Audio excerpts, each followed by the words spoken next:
My name is Jed Distler, and I am the new artistic director of the Salon Concerts at Clavier House. And I would like to introduce you to a wonderful composer and writer and musical polymath who, like me and like many of us here, was a close friend of Joseph Patrych. And we are all here for Joe. We are all doing this for Joe. I want you to meet my dear friend and our master of ceremonies for the evening, Mark N. Grant.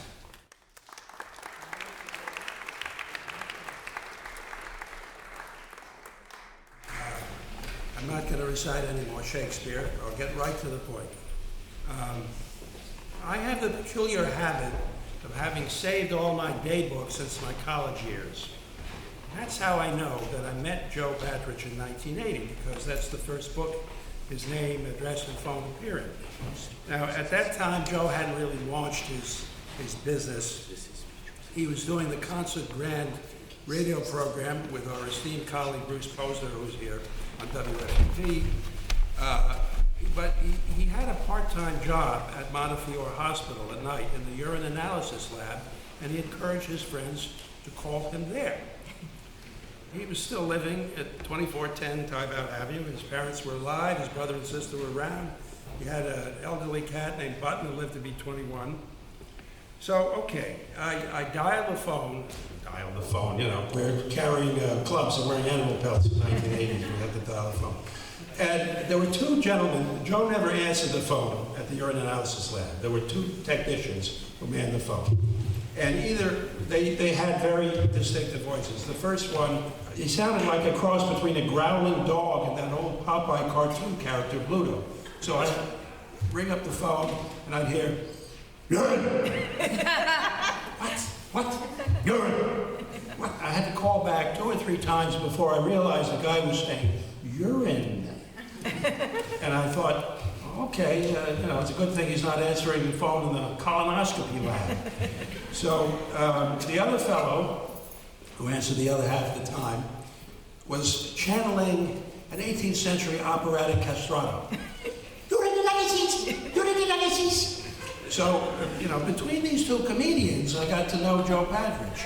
I had to run the gauntlet of them, I don't know how many times, and between, and Joe himself was vastly amused by it.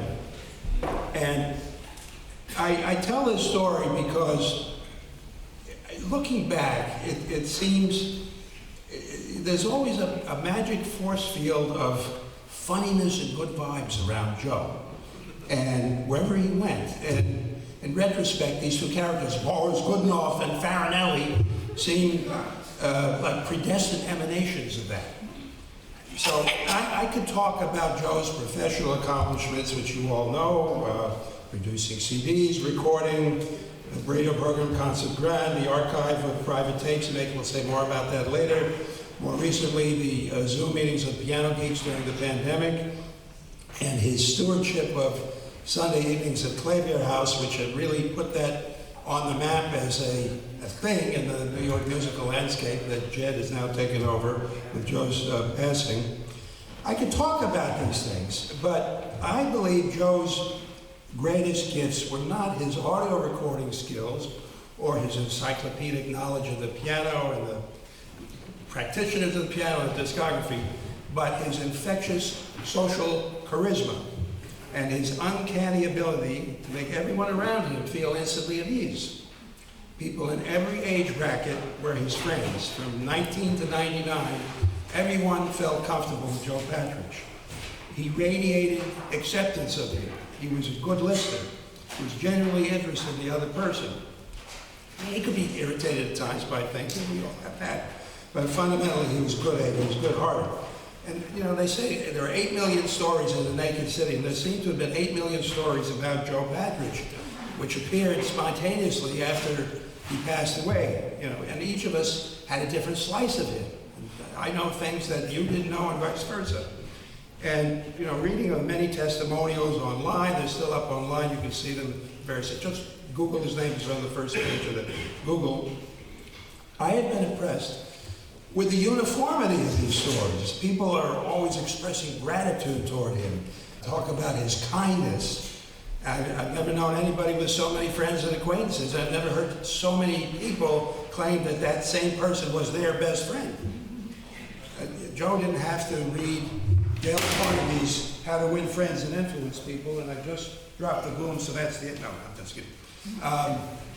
Because he had it inborn. It was in his DNA. He had that talent. And whenever I went to a restaurant with him, even if it was the first visit, he would immediately start chatting up with the help as if they were old college buddies, you know, and they always reciprocated. He was never rebuffed. Joe Patrych would have cheerfully bantered with the Seinfeld soup Nazi. No soup for you. Oh, Joe! Come to think of it, a few of us used to gather around at Tom's restaurant, which was later the facade for the Seinfeld Diner at 112th and Broadway. It's still there. I think Seinfeld got the idea from us because we did this back in the 80s. Joe was such a memorable presence to people that, and even in casual settings, that I felt, when he passed, I felt duty bound to make a tour of all of his local merchants to tell him that he wasn't coming around anymore. So I went to his auto mechanic in Jerome Avenue, and someone had already told him. I went to the City Island Diner where we regularly had meals and coffee, and they were sad about it. I even went to his laundromat. Now, wait a minute, you know, his laundromat? Well, you know, like if you were a friend of Henry Kissinger and you decided to go to Henry's dry cleaner and say, Henry will not be pressing his pants anymore because he passed away. No, Joe was a person who owned this huge 4-story building and tens of thousands of dollars of audio equipment, and he didn't have a washer and dryer in the building. Not only that, but he didn't even go to a laundromat on Fordham Road around the corner. He insisted on taking his laundry and driving it across Pelham Parkway, which was always bumper to bumper, the laundromat in City Island, because he liked it there. So, you know, he was logical, illogical. That's what I mean. I felt like I was in a sitcom with him all the time. Now, you know, Joe was not a page one person, but as we all know, behind the scenes, everyone knew him. And Joe not only knew everybody in the piano world, but he knew their spouses, their significant others, their children, even their in-laws and pets. He was a pet sitter for some of his recording clients, and a series of pianists were his tenants, or his studio assistants, or his helpers. So he had his ear to the ground in the music business, and he knew everything was going on. You know, he would have made a great gossip columnist. You know, the RCA producer who overblanded a famous pianist recordings, making him sound dull. The Juilliard teacher who could sight read orchestral score fluently at the piano. The conductors who were regarded among players as having the finest ears, you know, all this sort of thing that you couldn't just read. You had to hear it, you know, on the grapevine. And although Joe was never more than a rudimentary pianist technically, he had a surprisingly good ear and could pick up things at the piano, as some of us remember. Now, Vladimir Horowitz secretly recorded his own Carnegie Hall recitals for 8 years. That's not a secret anymore, it was then. Joe Patrych secretly recorded everybody's recitals at every venue for 45 years. And that's not a secret anymore either. You'll hear more about that later. It's a significant resource for future historians and scholars. And nobody attended more piano recitals in the last 45 years than Joe. And even though he was never a reviewer, and so he didn't have access to complimentary press tickets, he always got in for free. I never got over this. Even in his early days, when he didn't know as many people as he did later, never paid for a ticket anywhere, no matter where he went. And he would go anywhere with the drop of a hat to hear a piano recital if he had a few blank hours. He thought nothing of driving himself hundreds of miles to Boston or Washington to hear a recital. He went by himself in his car, but he wasn't alone because he had 85 different people on speakerphone all the way up. You know, as the years passed and Joe in his studio morphed from you might call it a candy store operation to the go-to place, he became a kind of talent scout for up-and-coming pianists and a Pied Piper for legions of young pianists who would come make the trip up to the Bronx and record with him. Let's take a memory tour. for those of you who remember, 2410 Tybout Avenue, 2 blocks off of Florida Road. You know, there's a patch of lawn, micro lawn right in front of the door, and you ring the buzzer, and you wait for the return buzzer. And when it comes, you have to time yourself because there's this inner door, you open the front door, and will you get to the inner door in time before the buzzer goes off? In 40 years, I never got that right. Then you're inside the staircase, kind of a curiously helix pattern, you know. I always felt like Jimmy Stewart descending the bell tower at the end of Hitchcock's Vertigo in that staircase. Or you might have felt like a lab rat in a maze making these right turns. You go upstairs. All right, here's the door. Oh, it's a trick door, more stairs. You go up another flight. And finally, you're at the main door, and the maestro enters. He opens the door, and he's in his characteristic position. On the phone, not looking at you. You know, it says in Wikipedia that Alexander Graham Bell invented the telephone for Joe Patrych. And you're inside and you see the corridor where he's got what I call the pianistic wall of fame. He's got pictures of all the piano luminaries past and present. On top you have the chief tutelary deity of Leopold Godowsky, chief for him anyway. And what I most remember is there was this startlingly vivid color photograph of William Capel with a cigarette rakishly dangling from his mouth, and he's obviously posing, appearing to casually noodle the piano. I don't think Capel was a casual noodler, but it must have been taken 75 years ago, but it looked like it had been taken yesterday. It's kind of haunting. So then you move further in, and now you're in the spaceship. You're in the control room, known in the local neighborhood as the Fordham Road branch of NASA. And seated at the control module is the master, who is being used as a jungle gym by various felines. And he's surrounded by these black racks of state-of-the-art audio equipment. You sit in a chair as he edits, and instead of fiddling with your phone to amuse yourself, you can look at this whole sheaf of printouts he has from the internet on the right side of the wall. The worst groaner puns in history and the scandalously lewd double entendres. He's got that all arrayed, typical of his sense of humor. And, you know, with these tall highs of equipment, it's very impressive, but they're complemented by the ultimate high-tech touch. A large, permanently broken analog clock staring at you from the wall, stubbornly unrepaired year after year, reassuring you that everything's in perfect working order at Patrych Sound Studios. I always thought Salvador Dali was commissioned to do that clock. And finally,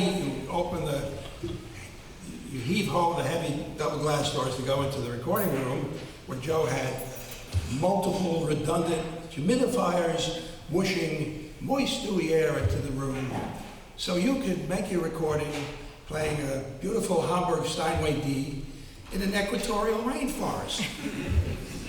Now, I don't mean to be irreverent by saying these things, because Joe was thought to be irreverent, but he wasn't. It's this idea that he wasn't a believer in religion is a total misconception.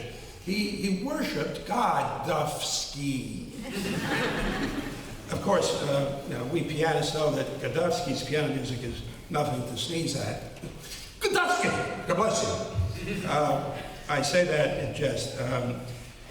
Many of us knew the late Leopold Godowsky III was also a pianist and composer, a good friend of Joe's, and his ex Elaine Godowsky has sent her well wishes to this event. But, you know, there's a famous story that the 19th century music critic, James Gibbons Huneker, was asked what his religion was, Catholic, Protestant, and he replied, "Sir, I am a pianist." So I think that was Joe's religion, pianism, with a capital P. In my experience riding with him in a car, he never played anything but piano music on the car sound system. He had a naturally analytical mind, and that was probably honed at Bronx High School of Science.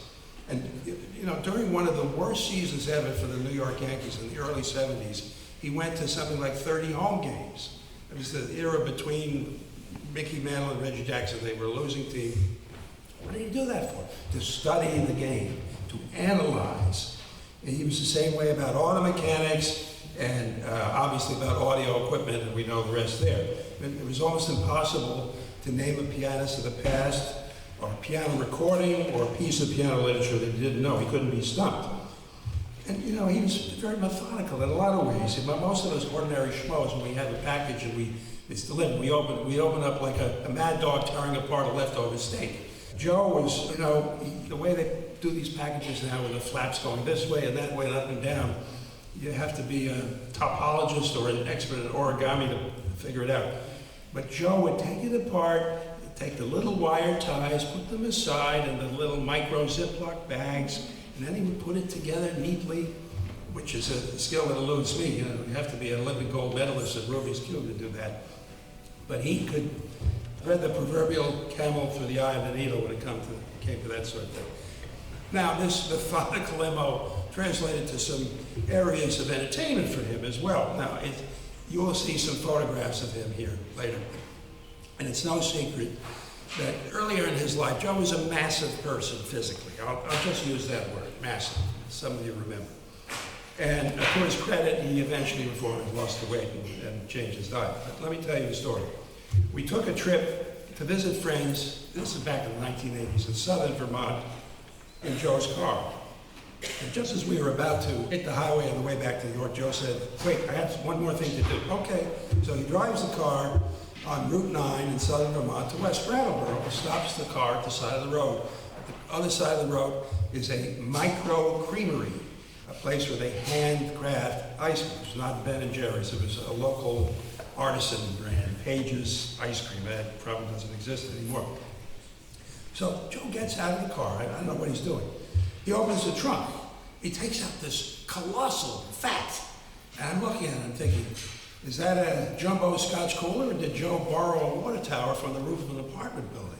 So he carries this across the street as if he's General Patton.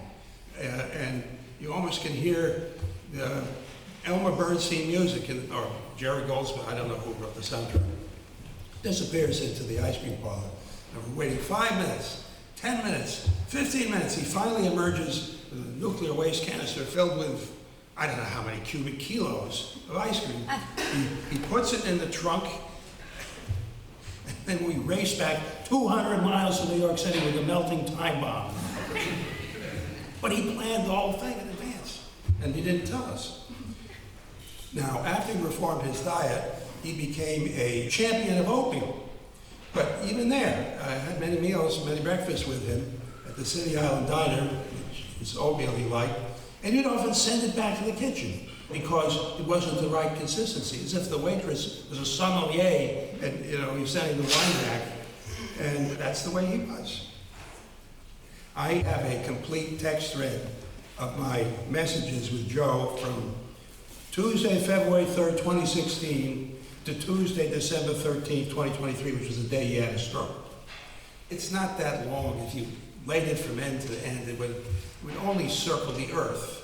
And, you know, it just shows how two grown men can talk forever about nothing. It's a document for our times. I think I'll donate to the Smithsonian. Anthropologists need to study. Actually, we talked about everything. He was my personal Google on matters from audio equipment to automobiles to musicians. I could text him from a computer store and ask him what's his recommendation to what to buy. He was my human parking app. I text him 19th Street west of 8th Avenue at 2 p.m. And he'd say, yeah, that should be all right. You'll find a space there. So he's gone. I can't do that anymore. And his favorite response in a text chain was, H-M-M-M-M-M. And sometimes he would overdo that. Like if you're trying to drive to a direct answer, you'd say something like, Joe, isn't 2 + 2 = 4? So Joe was the automobile consigliere to all his automobile owning friends. He and I drove cars everywhere in the city. I went to his mechanics even when I lived in Manhattan with a car. And I always trusted his advice, but every once in a while he'd give me a steer in a little edgy direction. So he had difficulty repairing one of his cars. The dealer couldn't fix it. Jimmy, his trusted local mechanic, couldn't fix it. You know, for all I know, the tech people at Google couldn't fix it. But this guy, Cesar, fixed it. And I had a problem with my more than 200,000 miles Ford Focus. He said, take it to Cesar. Okay, Joe, what's the address? All right. So I go there. It's on a side street off of Webster Avenue in the Bronx. And I drive up and I see, it's just a little hole in the wall with a little automobile bay, and there's a street person sitting in a folding chair in front of it. I don't want to go around this guy. You know, he looks like a cross between Boris Karloff as the monster in Frankenstein and one of the Duck Dynasty people on television from the Bronx. So I start texting Joe, this is too sketchy. I must have the wrong address. Did you actually come here? Then I realize I'm looking at the street guy, and he's Cesar. So I make my introduction to Cesar, and he said, okay, bring your car in on the rack. And it's really narrow, and he has a guard animal there. He's wearing a big metal collar, and it's on a leash with like a 20-gauge chain. You know, it's like King Kong on stage in the first King Kong movie. And he says, come on. And, you know, I'm coming in. I don't know if this animal is a dog or a small dinosaur, but the bottom line is that Cesar fixed the car. So that's the way Joe was. He knew he was Mr. Answer Man for everything under the sun.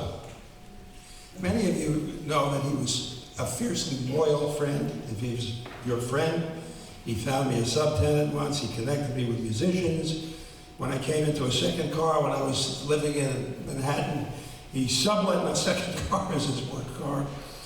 He visited my grandfather in Montefiore Hospital back in the 1980s when he was having open heart surgery there, and Joe was still working there. And here's another incident. I was vice president of the Percy Granger Society for about 35 years. Joe had recorded one of our concert events and had even subcontracted the performing talent, and he became a dues-paying member of the society with great enthusiasm. Then, an unscrupulous board member decided to force me off the board in a very unseemly, unethical way, even though I was the last person there who had known Percy's surviving friends when I was younger. I'd been treated by his doctor. I had been a house sitter there for years. Okay. Right after this, the same board member came to Joe to ask for an additional donation. And Joe composed a politely worded but vigorously indignant letter saying, oh wait, I'm out, you know, I was looking forward to participating, but if you're going to dispossess my friend Mark Grant, blah, blah. So he was a stand-up guy for his friend. On the other hand, when I later presented a marathon 2-hour multimedia lecture on Percy Granger at Clear House while Joe was there, I was playing all these pieces from score, we were showing photographs, I was doing a musicological analysis. At the end, Joe says to the audience and to the video camera, that was like a cross between Victor Borge and the Nutty Professor. What an ennobling accolade. Imagine having your scholarly exertions compared to Jerry Lewis and to join the great pantheon of musicologists, Donald Francis Tubby, Alfred Einstein, Paul Henry Lang, and me, the Nutty Professor. You know, which way does the harmonic series go, that way or that way? But I am going to use Joe's remark the next time I make an application for Guggenheim. I think it might put me over. Now, I'm not trying to be flippant about Joe, but I strongly believe that he would not have wanted long faces here. That he wanted a celebration in the spirit of mirth and fun that was in the nature of his personality, as we all know.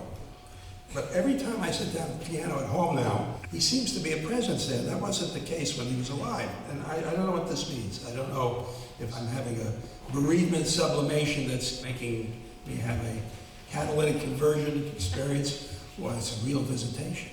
And it's all strange because I was a never concert pianist. He never recorded me as a pianist. I mean, I made a few cameo appearances at Clavier House, but I'm a composer, not a pianist. So, all I can say is that any shamans who make house calls in the Bronx see me after class. Now, I know it's been a few months, but a lot of us felt really sad, bereft, bewildered, confused when he passed suddenly. There was a lot behind that. I'm not going to talk about that. But let's look at it this way. How many people ever get to do what they most love to do 24/7 in the world's toughest art marketplace and make real money out of it, make an actual livelihood, and never have to advertise to draw business? He was basically a word-of-mouth business. You know, and how many people, when they pass, engendered a spontaneous groundswell of affection from an entire professional community, which is essentially what happened all over the internet and social media just days after he passed, even before he passed. That's no small human achievement, that so many people care about your departure. And it's a rich life. I don't think Joe had any significant regrets. He loved what he was doing. If we had any regrets, it may be that Joe did not take as good care of himself as he did of his friends and his clients and his equipment and his automobiles and his pets. And that's a little bit tragic. But for now, the unofficial, behind-the-scenes goodwill ambassador of the piano world is gone. And though we are sad and still a little bewildered by his absence, we're glad that he was here. Now, I have to run through some thank yous and some ground rules. I know you've been patient. I want to thank the staff of West End Presbyterian Church and the New York Piano Academy. I want to thank Jed Distler, and James Wu, who is the technical expert at Clabber House, and Sujatri Risinger and his whole staff there. I want to thank Ken Farnham, who the piano, and Karen Leslie, and Fiona Grant, and Takemi Uno, and Chihiro Sato, and Lilia So, and I'm sure I'm leaving people out. During the course of the program, some people are going to give personal tributes from the podium here. They're in the program. Whereas other tributes that have been sent in, I'm going to read aloud.